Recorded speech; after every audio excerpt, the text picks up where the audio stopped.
I've always felt that I didn't need to put on a funny hat or jump through the hoop to have a relationship with a child. So I went to visit with a new nursery school. I had never met these children before, and I walked in, and there was a long stare from most of them, and one little boy by the name of Thatcher spoke first. And all he said was, "My doggie's ear came off in the automatic washer." And there was silence, just complete silence. It was as if, "This is your test, Mr. Rodgers. Are you still in touch with childhood?" And so I said, "Sometimes that happens to toys, doesn't it? Their ears come off or their legs come off, but that never happens to us. Our ears don't come off, our noses don't come off, our arms don't come off." And Thatcher's eyes were getting bigger and bigger and bigger, and he said, "And our legs don't come off?" And I said, "No, they don't." And immediately, all of the other children started asking questions, and poignant questions. It was just as if, "We shall now open the door. You have passed the test. You may come in."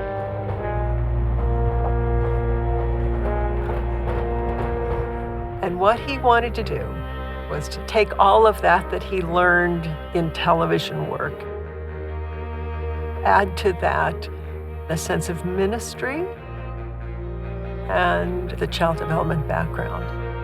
It became Mr. Rodgers' Neighborhood.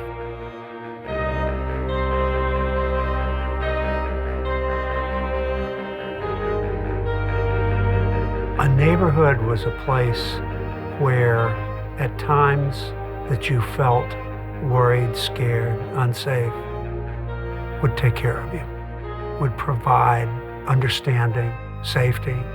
That's what the neighborhood was for Fred.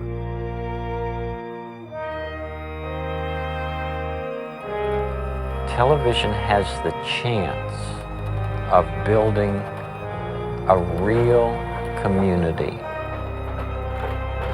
out of an entire country.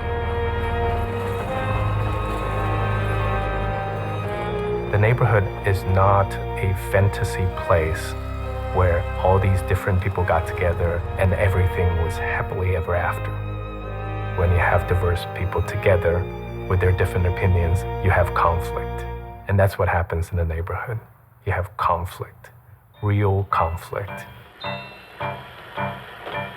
Halt, trolley. Give me your name, rank, and serial number.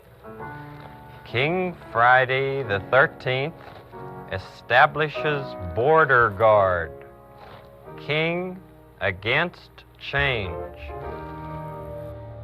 The parallels between what is happening in the real world and what is happening inside the neighborhood are uncanny and undeniable.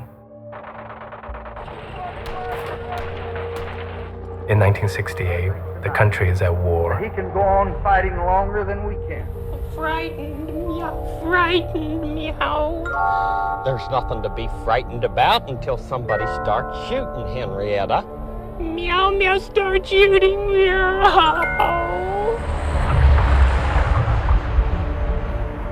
That was the first time he knew that he was producing something for a national audience. King Friday was really irritated that people are changing things. So his reaction as the authority was to build a wall. Oh, it's very sharp, it's very sharp. Oh, my barbed wire is very sharp. Remember our battle cry, Edgar? Down with the changers! Down with the changers, down with the changers. We don't want anything to change, 'cause we're on top. That's right, 'cause at least you're on top.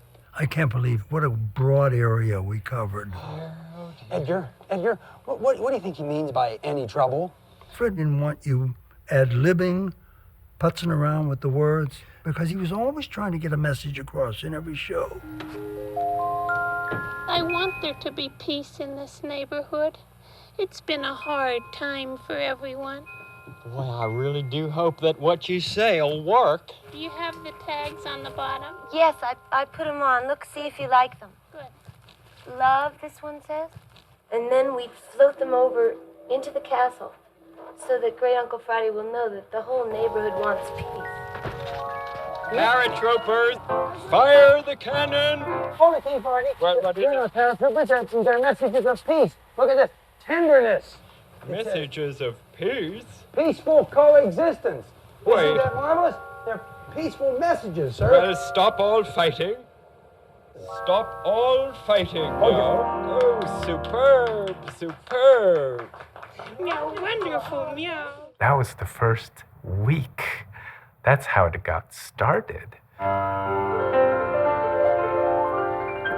It's a beautiful day in this neighborhood, a beautiful day for a neighbor. Would you be mine? Would you be mine?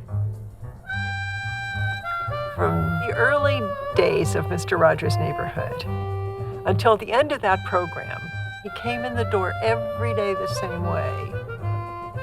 Hi. Hello. And he changed to the sweater to give a sense that we are going to have this relaxing time together.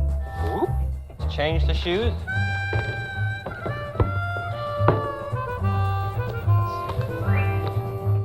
Some food for the fish. Picture on the wall, would you kindly tell us all? Is Mr. McFeely on his way here? My job was to be the prop person, and then he said, "Oh, I know you've done some acting. I'd like you to play the character of the delivery man." I must go off, Mr. Rodgers. I have a lot of deliveries today in the neighborhood. So I became Mr. McFeely on the spot. The trolley left for its house. Into the neighborhood of make-believe. Boomerang, boomerang, boomerang. Anything could happen in make-believe.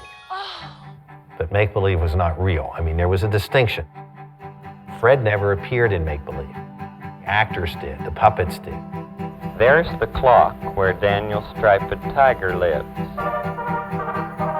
Next you see King Friday the 13th's castle. King Friday the 13th is one of the few remaining benevolent despots. These characters were people in his life.